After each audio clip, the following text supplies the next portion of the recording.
On today's session, we're going to be talking about how to really identify key levels in the market where you can buy and sell with confidence.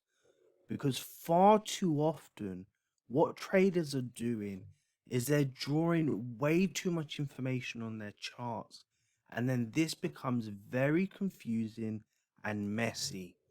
Now, the majority of us, when we started learning trading, we learned to draw our support and resistance levels from our higher time frames, looking for areas on the market where prices reacted to before.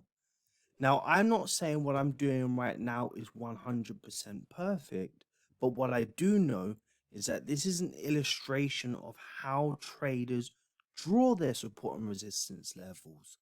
And what can end up happening is by the time you get these levels in from your higher time frames and you scale down to your lower time frames to look for your patterns and your entries, it becomes far too confusing. So, on today's session, we're going to iron this out. We're going to identify key levels in the market where price has reacted to and shown a aggressive move from that level so that you can identify tradable opportunities by the time you get down to your lower time frames. So without further ado, let's take a look at this first example on CAD JPY.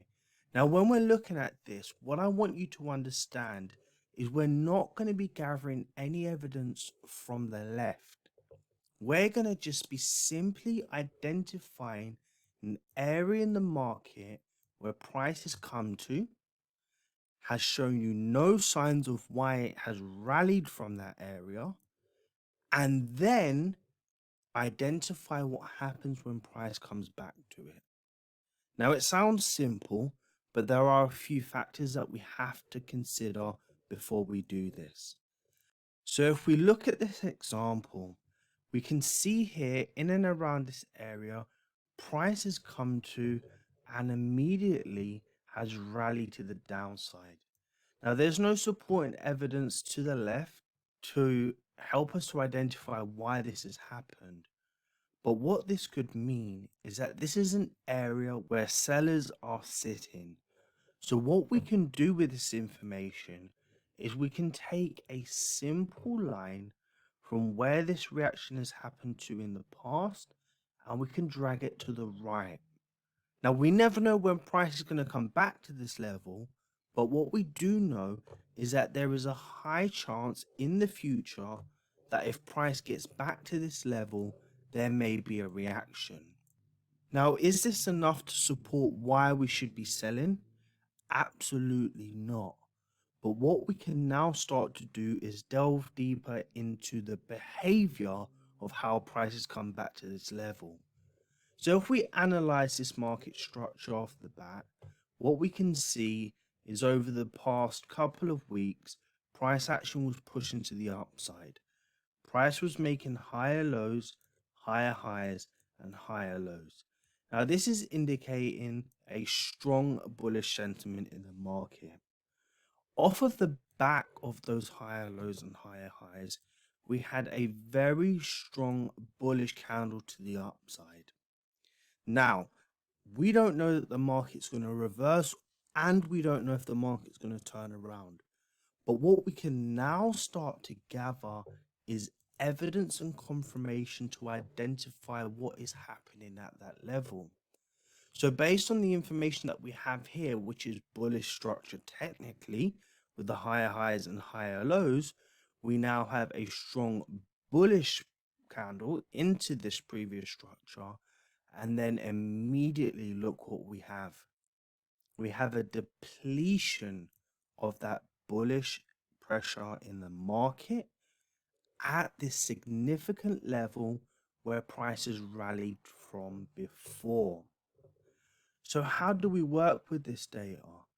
Well, firstly, we identify where that rally happened before in the past, which is this information.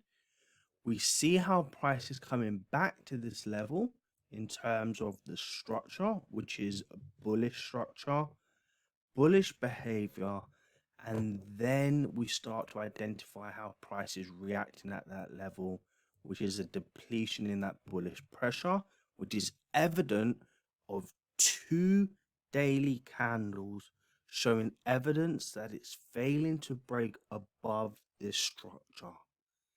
Now, what we can now start to do is work out when the momentum shift happens. And how do we do that? Well, we can just simply wait for a strong bearish candle to push to the downside. This is now giving us evidence that the cells that were sitting in this area in the past have identified that they have stepped back into the markets, and they're showing true confirmation of this with this bearish candle. So how do we trade this? Well, you simply scale down using your strategy or the patterns that you trade to your lower time frames, and now you can start looking for tradable opportunities. They could be simple double tops on the lower time frames. They could be simple lower highs on the lower time frames. They could be head and shoulder patterns. They can be your breakouts. They can be your channel breakouts. They can be whatever it is you trade. And what you need to understand is that once you've gathered this information, which is very, very important, you can now start to take advantage of the behavior that happens after. You have 1, 2, 3, 4, 5, 6 days that we can see on the screen right now worth of bearish sentiment in the market, and all these daily candles will give you an opportunity to sell as long as you can use the correlation from the high time frame back down to your lower time frames, looking for those patterns and those processes. Now let's take another example right here so that we know that what we're talking about is true. We have a level in the market here where prices come to in the past, not using any data right here to the left, and we can see that off of the back of this strong bearish pressured market, we had a very strong rally to the upside. So we can take that information, but remember, we're not just impulsively jumping into the markets, and we can draw a level like this. Now notice the difference here with this scenario. We do have that strong bearish candle back into a level in the market where a rally has happened before. But look at the example that we had above. The difference here is we do not have evidence of depletion in this market. As you can clearly see here, we had the depletion, but here we do not have the depletion, which clearly indicates to us that no matter what happens, we are not looking for buys unless we get that behavioral pattern, which is this depletion.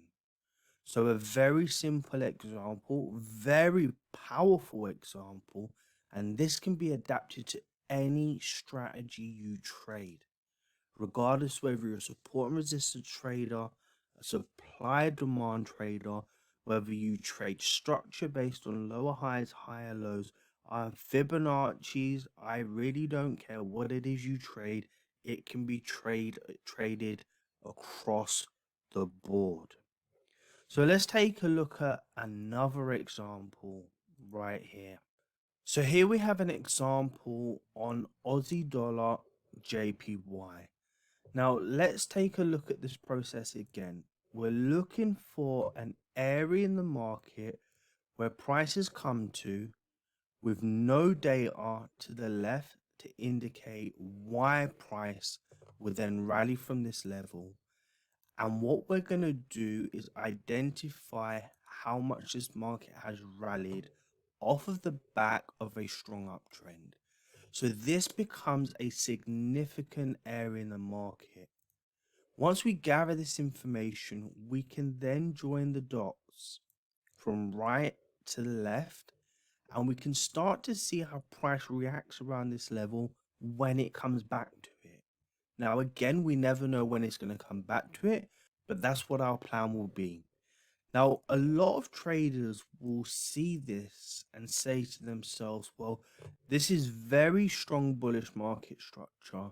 And now look, I'm starting to see in and around this level the bears stepping into the markets.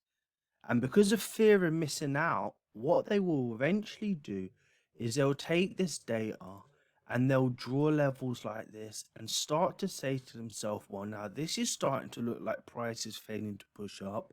This looks like a potential lower high. And this looks like an area where price may react to and continue to rally off of the back of past history, which is this information here. But what you must understand is that we're not looking to jump into the markets because we think that there's going to be reaction. We need to wait for price to come back to that level to give us that reaction so that we can avoid being the traders that jump into the markets and get stopped out and then see the market come back to our level and rally. So let's gather this information. We see a level in the market where prices come to with no data to the left to indicate why there was a rally.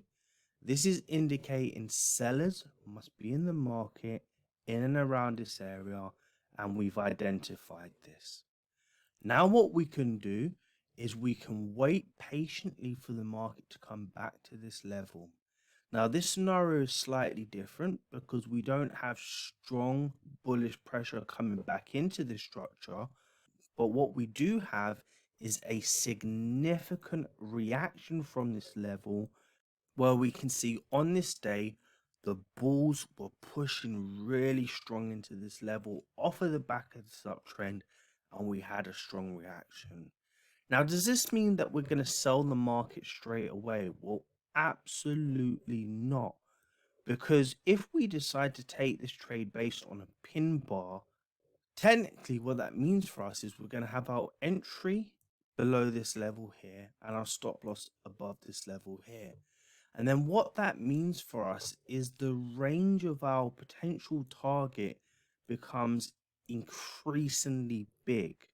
Now, granted, this would have hit take profit because we can see the data to the right, but what we want to do is minimize that. So how do we do this? We're going to wait for a significant reaction, which is this evidence here, off of the back of a level in the market where prices rallied before, and we're going to wait for the momentum shift. Once we have this momentum shift, then what we can start to do is work off of this data using the correlation with our lower time frames to look for tradable opportunities. And as you can see here, we have 1, 2, 3, 4, 5, 6 days worth of information that we can take to our lower time frames and look for those patterns we mentioned in the beginning. So please be mindful, and this is very important, that you wait for price to come back to a key level where price has significantly shown a reaction to in the past, but with no data to the left, so that we can identify where the sell orders may be. Then we wait for the momentum shift in the market so that we can identify that the bears have actually taken over